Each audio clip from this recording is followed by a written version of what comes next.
Welcome to the View from the Inside podcast, episode number 17. I'm Kevin Richardson, president of Tactical Wealth Management, and of course, the host of the View from the Inside podcast.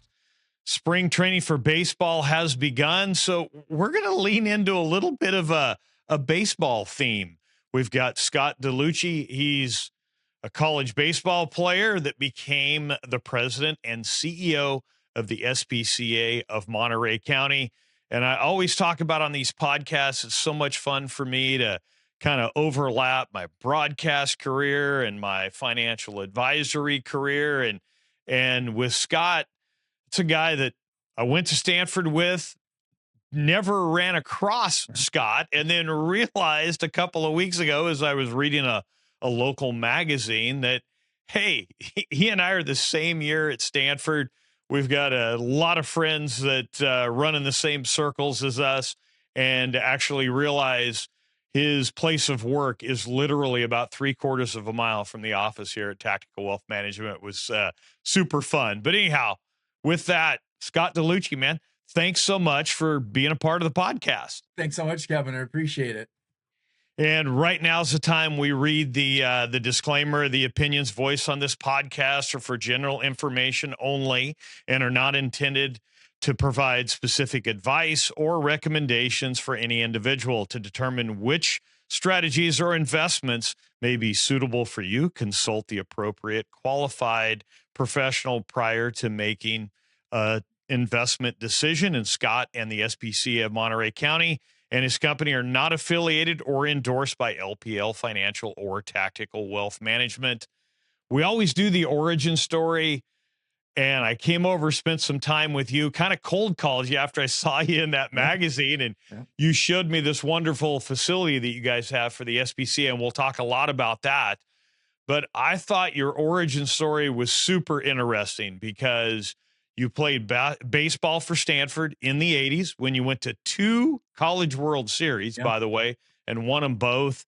But you were a Bay Area guy, and I think about how many thousands of kids that grew up in the Bay Area playing baseball. If you had a choice of where you could go play college baseball, it would have been Stanford. And, dude, you pulled that off. So you got to give me the story. Growing up in the Bay Area, how did you end up at Stanford, and did you know that was the place you wanted to go from the start? I had a wonderful upbringing in San Bruno, sleepy little town about a half an hour south of San Francisco. I had no idea I would be going to Stanford. I had an older brother, 5 years older. He went to Sac State. And to be honest, until I was about a sophomore in high school, I thought, I guess I'll go there. I mean, that's where Randy went. He had a great time, and my world was so small. I benefited from having a teammate in high school named Greg Jeffries. He was an incredible baseball player, incredible athlete, but an incredible baseball player. And he was one of these guys that, I mean, scouts were at every game. He was tagged to be a first-round draft choice, so I played with him during the summers and during the high school seasons. So I benefited from so many people going to watch him. I got some attention, because of that. And some of our other teammates benefited from that.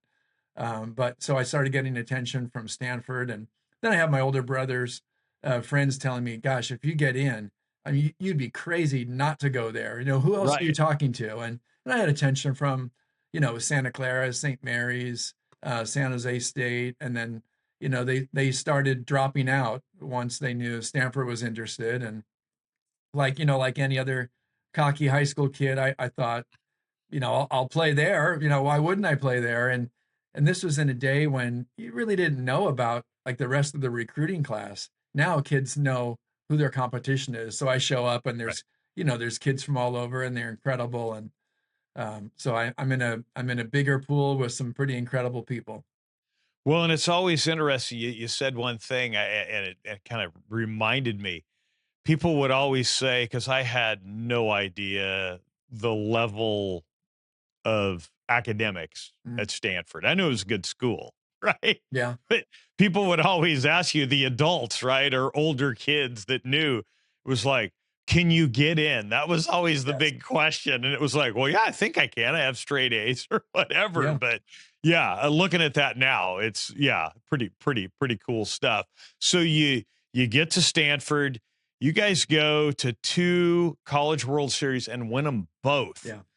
Talk about that experience. I mean, that's something that hasn't been replicated since, No. and pretty crazy just that out of the blue, boom, all of a sudden you guys are on the national stage. Yeah, it happened before. It happened in the days before scholarships were limited.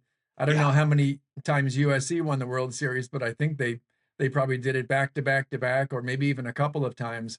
But you're right, no one's done it since Stanford. Um, I mean, I guess it was bittersweet because I'm mhm, competitive and right, I want to play, and I go from being a star in high school to then getting to a place where I'm not playing a whole lot, but also really can't complain either.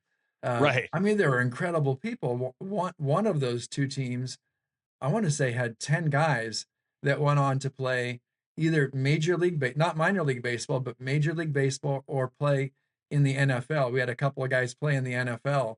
I mean, so the right, talent was off the charts. It's a lot easier to not play for a team that's really good than, to not play for a team that's not so good. But I remember a moment right before we're going to win the World Series, final game. I'm on the bench, best seat in the house, and I'm talking to a buddy of mine who's also on the team, and we didn't feel like we contributed a whole lot. We know that everyone's going to be running out on the field, and he looks at me. He's like, "Well, you gonna be charging out there?" And like, I don't know. I didn't really do a whole lot. And we get the last out, and I get caught up in the moment, just like everybody, and I jump, and I'm at the top of the pile for every shot that's in every newspaper, every headline, every newscast. And he's kind of teasing me because he thought, "Hey, I thought you weren't going to be doing that." And I'm just right at the top of the pile, looking like I'm one of the dudes that really made it happen. right. Well, so one of the things with our last guest, Charles Arbuckle, he played tight end at UCLA, and we were talking about all these great athletes, and he played 3 sports in high school. He was kind of a football player, but wanted to be a basketball player and ended up playing pro football and was a baseball guy. One of the things from that era that was so impressive to me as a football player Mm, was how many guys weren't at football practice because they were playing a baseball game, right? We had a lot of two sport athletes on that team. And in this world where everybody now kind of focuses on one sport from grade school on, yeah. that was kind of crazy. Guys like Toy Cook, guys like Jimmy Price. Talk about those guys for a sec. Yeah, there were guys that we didn't meet, for the first 3 months of the season because they were playing football. And I would just hear the stories, especially for the older guys, like, "Wait till this guy comes out. You haven't seen anything yet. Wait till this Toy Cook guy shows up." And it's like, Yeah. yeah, I hadn't even met him. I just knew he was a, Right. a star on the football team. But, I don't know if it may have been something that was a little more special at Stanford because our coach, Mark Marquis, played two sports, played Right. football and Yeah. played baseball. So I think Yeah. I think he was drawn to those kids in a way that he Yeah. really valued that, and I think he really loved those kids that the ones that played football too. But we had a few quarterbacks, we had a tight end, and we had Toy Cook, so there were at least four. One of my Yeah. years that I mean, dude, these are just incredible athletes, really, and it's too bad that doesn't happen now, and I do see it because I have a son in high school. The specialization, he's not one of them. I mean, baseball Right. is his best sport, but he likes playing football and basketball and likes playing piano. And I mean, I want him to do all those things as long as he Right. can. Well, and keep up that piano. That's always right. One Oh, commonality of all those Stanford kids that get admitted, right? They all play the piano. yeah. I I remember- tell him that all the time. And not the coolest thing to do. Like, he wasn't telling his friends. It didn't right. get cool until he had a girl over. And then, he started tinkling away on the piano, and she seemed pretty impressed. So it got a whole lot cooler. Oh, that's good stuff. And again, those two sport athletes, I mentioned Jimmy Price. You and I talked about this when I came to visit you a few weeks ago. Played tight end on the football team, ended up playing for a lot of years in the NFL. And I remember hearing a rumor that Jimmy Price, who was a pitcher, I guess, kind of at his core Yeah. from a baseball standpoint, that he could throw a football 90 yards, right? Uncle Rico style, Yeah. right? And I remember after practice, like walking up to him with a football going, throwing him the ball, saying, "Hey, I hear you can throw 90 yards." He's like, "Well, I got to warm up first." I'm like, "Okay, well, let's throw it around." 5 or 6 throws, he's loose. He gets on the 10-yard line. I go to the goal line on the other end. The dude threw the ball Yeah. 90 yards. So yeah, that's the kind of guy you're dealing with there. Yeah, Jimmy was fun. On the way back, I remember this. On the way back from one of the first World Series, coming back from Omaha, he might have been sitting next to me on the plane, but he said, "I got a plan for next year. I'm not so much into the practice. I mean, I don't mind pitching in the games, but I'm going to talk to the coaches about maybe just showing up for games because the pitchers, we're just shagging balls in the outfield. We're doing pitching bullpens." He goes, "I'm not sure if I need that." And we're like, "Jim, good luck with that." Needless to Uh, say, that wasn't his schedule going yeah, forward. yeah, exactly. Exactly. So you finish up at Stanford, and now you're the president and CEO of SPCA Monterey County. Did you go into that line of work out of school? I'm curious as to how you landed down here in Monterey County.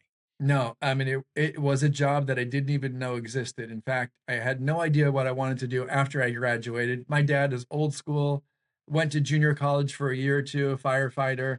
I was home that summer after graduation, and we're sitting around, and he says, "So when are they going to start knocking on the door?" And I said, What are you talking about?" And he goes, "Well, everyone said if you went to Stanford, they'd knock on your door and they'd be handing out jobs after graduation." It's like, gotta love my dad. But yeah, it wasn't part of the plan.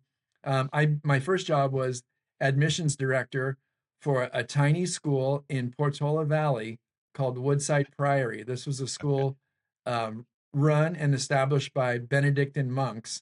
Right. Their school session had been 6 days a week Oh, wow. until like a couple years before I got there. So this was like heavy academics, boarding program, kids from around the Pacific Rim.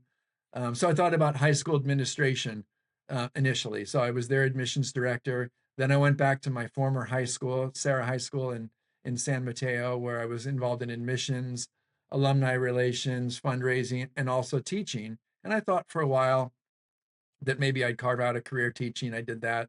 Gosh, I was teaching seniors when I was 20. I think I was 22, Oh, teaching wow. seniors creative writing, American literature. Then I switched to sophomores. Once I knew that wasn't going to be my career path, I thought, I think I want to stay in nonprofit. So I knew Okay. that I wanted to stay locally. And then there was something about,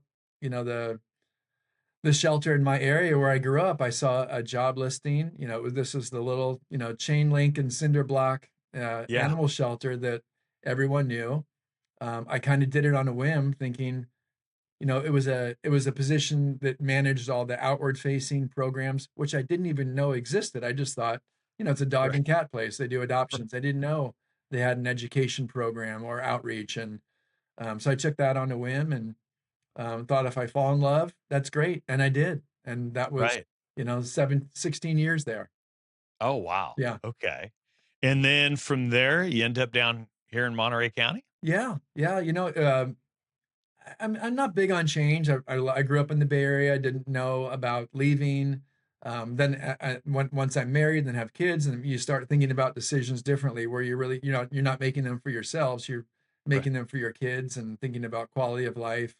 My wife and I both have or had elderly parents, so we're in that sandwich generation where it feels kind of weird to leave the area. But career wise, that would have been that might have been the best thing for me to do, is to look for CEO roles earlier than I did.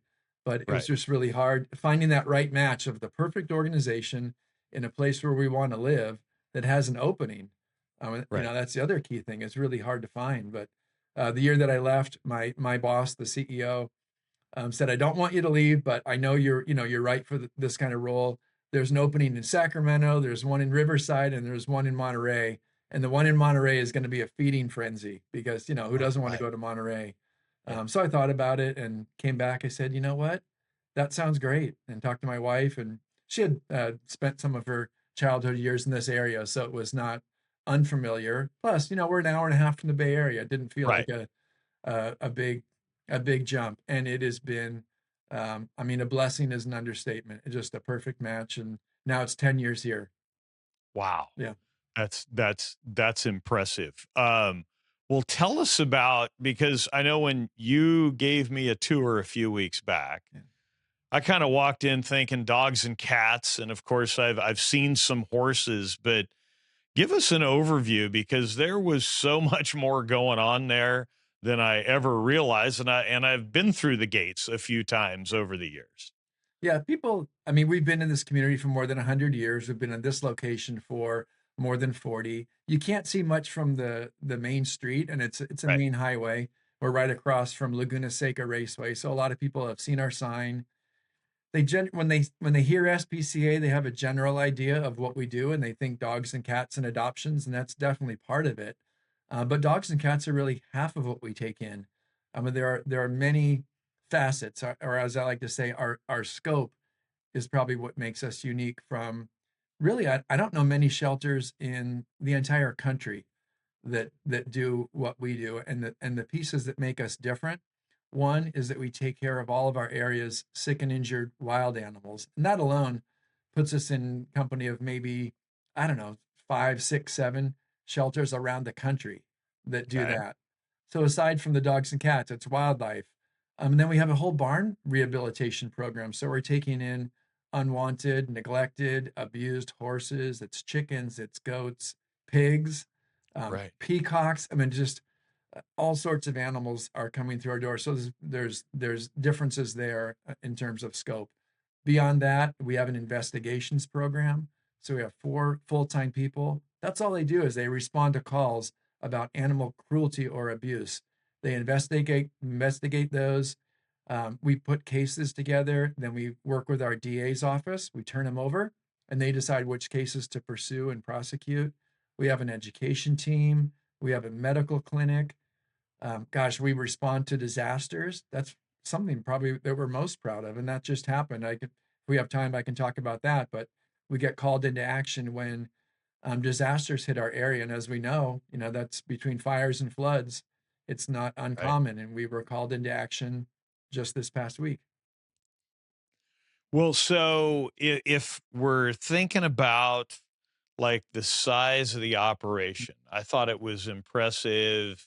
You have over 100 Yeah. employees, I think over 400 volunteers. Like, that's, I mean, you guys are literally running 24/7, and you have, what was the number? 3 full-time veterinarians, 3 full-time right? veterinarians. Yeah, just Right. under 100 staff, and that's grown, since I started. I think we had 70 or so. We've grown from 70 to, I think it's 97 now. Volunteers close to 400, and that's really anybody who spent any amount of time helping us in any way over the last, 6 months or so.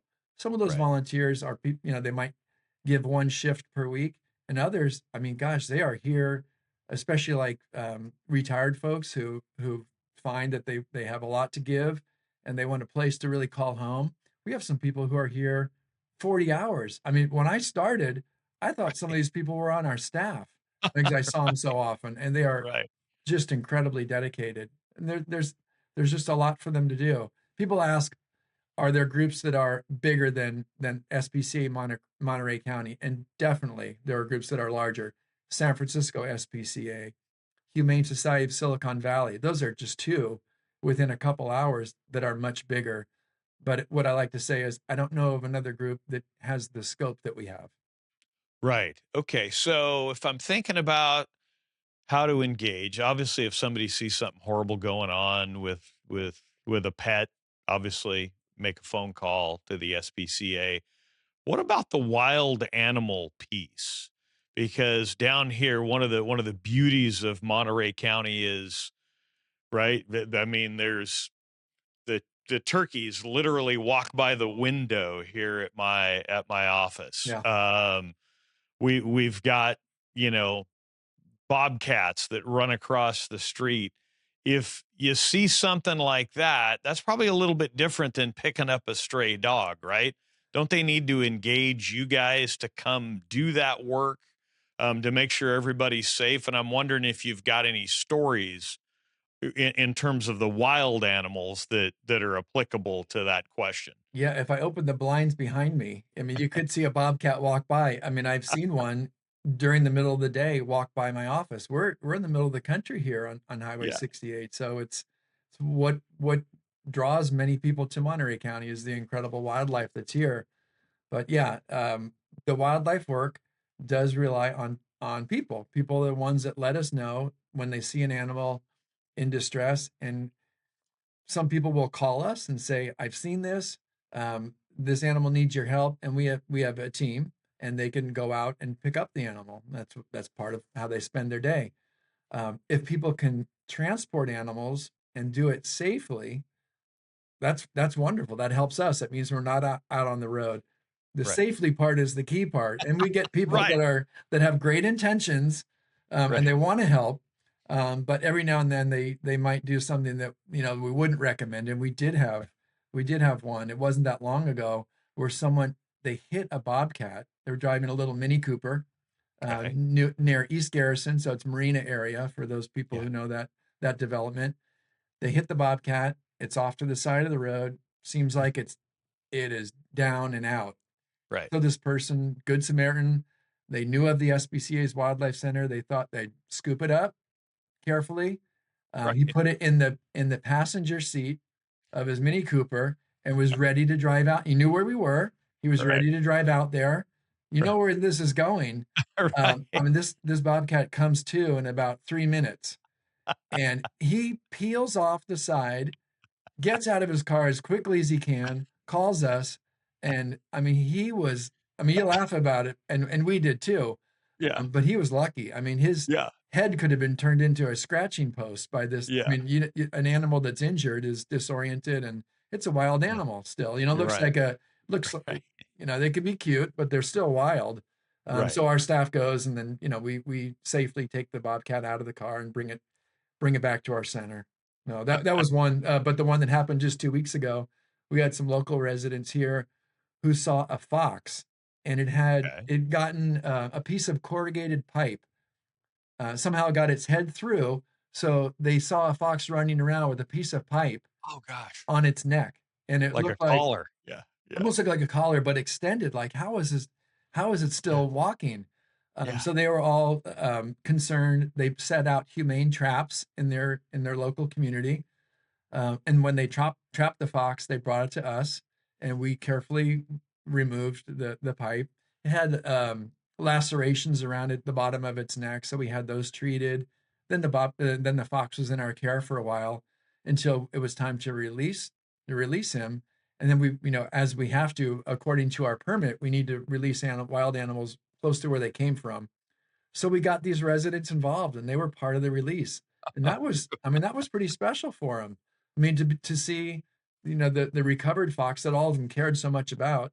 We're not Yeah, always able to do that, but when we can involve the community in something like yeah, that, it's pretty special. I mean, the moment happened very yeah. quickly. We open up a cage and it runs out. Gone. Yeah, Yeah, yeah, which is, what you want to see, but it was right. fun to get them involved in that.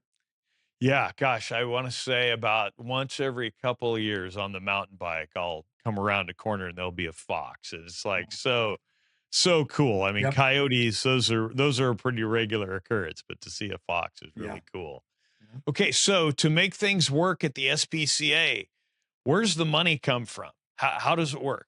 Yeah, this is surprising to many people, and even say like new board members when we're giving orientation to new board members. Many people think that the funding comes from either the government. We don't receive government funding. They think it comes from our fees for services. So they know we adopt a lot of animals, and they say, much of your funding probably comes from that, right? No, I mean, some of it comes from fees for services, but not a big percentage. Or they think that all of our funding trickles down from the ASPCA. And we hear Okay. this all the time. People say you must be related to them because your names are similar. And we've given our gift to the ASPCA. That helps animals locally, or it trickles down. We're private, we're independent, we have no affiliation with the ASPCA. That's a national group based in New Okay. York City. They're the ones that have all the sad ads on TV, Sarah Right. McLachlan song, and yeah, we Yeah. have no affiliation. So our funding comes from individuals for the most part. Most of them are local, and it's close to 70% of our Wow. entire budget comes from those individual gifts. And we have different ways of, with connecting with those individuals, but that is surprising to most people that so much comes from individuals. Yeah, I think that was probably the most surprising thing to me. I had assumed there was some kind of affiliation, Yeah, ASPCA, and yes, I've seen the commercials. yeah, But I thought there was some trickle down there, maybe some government money, that type of thing. And to hear that 70% comes from donations. So the other part is kind of the world that I live in with financial advisory service and people trying to donate money. You guys have a real robust, because that money comes from donations, but you guys have a real robust donation platform, yeah. right? You guys are able to do everything from donating individual shares of stock to charitable remainder trust, the whole thing, and a staff, including yourself, that is real involved with that. Maybe just give us an overview in case we got somebody listening that's looking for a place to go with some donations. Yeah, I mean, an organization of our size with 100 people, a nonprofit, it's not unusual to have a development team or a fundraising team. And it could be, one or two people, it could be six or seven. Those organizations I mentioned earlier in the Bay Area, they probably have teams that are double the size of ours. And we reach people different ways. It's a robust direct mail program. Some people might say they receive too many pieces of mail, and we can Right. dial that back when people Right. make that comment. And then it's digital fundraising, so people are getting email messages. We started doing text messaging. We'd like to give people different options for giving. Some people like to choose the area where their gift goes, and we see that in our field especially. Some people might like dogs more than cats, so they may have a special feeling about wildlife. So the best kind of gift is one that comes without restrictions, right? We can use Right. it any way that we see fit, and our needs change year to year or month to month. But some people like to direct it, and that's up to them. If something really sings to them, we want to allow them to do that. We have people that have listed us in their estate plans, Okay. which, I mean, it's a it ends up being a pretty sizable part of our annual operating budget comes from these gifts, that some that we know about. People tell us ahead of time that they've done that. Some come from people that we've not had contact with, which is just remarkable. We touch their lives somehow in the past. It could have been 30, 40 years ago. Maybe they adopted from us, or found a lost animal, or just saw how we help people during a disaster, and that really stuck with them. But some funding comes to us that way, which is just, I mean, it's humbling. It's surprising. It's all those things and it just really, it allows us to do all the things that we do, and just remarkable. Well, and I've always found that it's so interesting dealing with wealth management, kind of imparting the knowledge on people, like, and especially with the way the estate laws have changed here a little bit. And again, none of this is, estate planning advice or legal advice, but it's so simple now to take part of a individual retirement account and make a small percentage of that the beneficiary of your IRA, whatever nonprofit that you find that you feel close to and want to make it part of it. And we see so much of that on our side of the fence. So much of everyone's wealth is in a 401k that normally rolls over into an IRA, Mm. and you've got to go somewhere with that. Obviously, it's going to go to your spouse probably, and then your kids. But we see people more and more saying, "Hey, look, when I go, I want 5% of this to go towards something I believe in." Yeah. So the website spcamc.org, correct? Yes. Yeah. So if somebody's listening to this and wants to get involved from a donation standpoint, or I guess a volunteer standpoint. I'm guessing with the 400 volunteers, you get on a list, right? Because it sounds like you've got pretty good uptake from the volunteer standpoint. It's a good number, and I always say it's a little misleading again because that's Mhm. everything from the person who spends an hour here, Right. maybe once a month where they're helping out on a shift, to the person's here 40 hours a week. We can always use volunteers. Springtime is the year where that number really changes and swells. We have more volunteers that are, fostering kittens. Oh, There's a wow. thing in our Okay. field, kitten season. More kittens are born during the spring than other times of the year, especially kittens that are free roaming or semi-feral or unsocial. So we have a need for people to open up their homes to foster. Same thing happens in wildlife. We get more orphaned baby animals, so the number of volunteers really changes in wildlife. But you're right. There's really the three ways that people can help, three or four.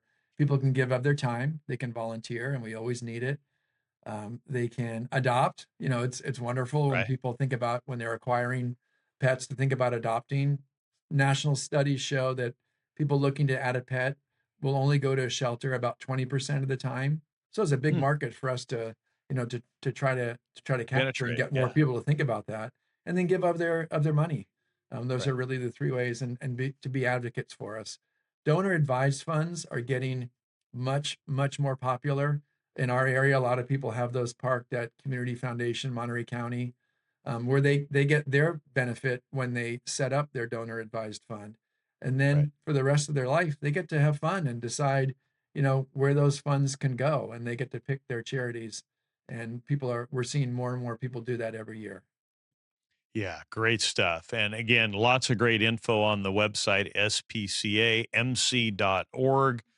Great phone number there. We interacted, Beth and I, to kind of give it a trial run, and yeah, Thank pretty you. robust giving platform that you guys have. Oh, Last question before we let you go. I kind of set you up and brought you in talking about athletics and specifically your baseball career.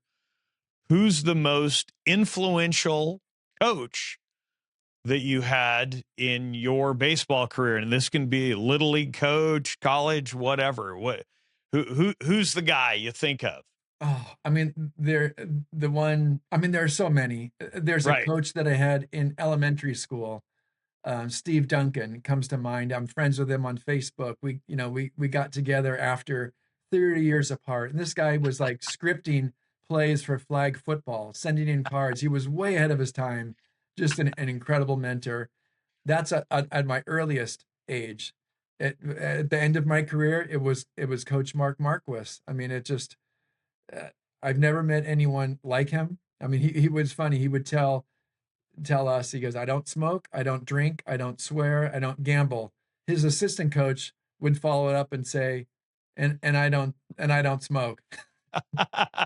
But just uh, not not not really like a teacher of the finer points of the game in terms of like instruction, but an incredible motivator. I think his model was finding the right kids who are smart, who are motivated, and get the most out of them. And he Right. was a master at making sure people were prepared and getting the most out of them. So I mean, and there are so many people in between those two, but those are really Yeah. the bookends.